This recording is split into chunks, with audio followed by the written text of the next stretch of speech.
বাড়িতে পড়ে থাকা কোনো ভাঙা গামলা অথবা বালতিকে কাজে লাগিয়ে দেখেছো কখনো? আমি আজ অসাধ্য কাজ সাধ্য করতে চলেছি। তোমরা তো দেখতেই পাচ্ছ আমার হাতের গামলাটা পুরোই ফেটে গেছে। মা একেবারে ফেলে দিয়েছে, কারণ মা জানে এটা দিয়ে আর কোনো রকম কাজ হবে না।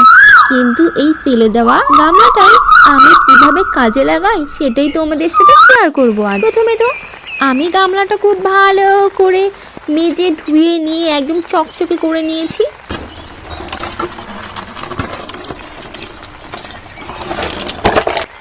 এরপরে দেখো একটা চাকুর সাহায্যে আমি কয়েকটা ছিদ্র করে নিয়েছি। এবার সেই আসল কাজটা চালু করব।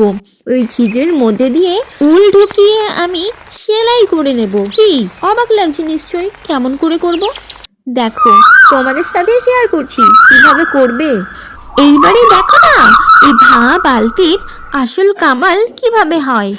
আমি ছিদ্রগুলোর মাধ্যমে খুব সুন্দর করে সেলাই করে নিয়েছি, জানো একদম আমি জামা সেলাই করছি। এক্স্যাক্টলি সেরকম ভাবেই সেলাইটা করতে হবে।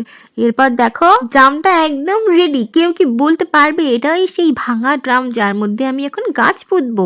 আমি শিওর তোমাদের মধ্যে কারোর এটা দেখে মনে হচ্ছে না। তো দেখো তোমরাও বাড়িতে যে কোনো ভাঙা ড্রাম কিংবা বালতি দিয়ে এরকম ভাবে কাজে লাগাতে পারো।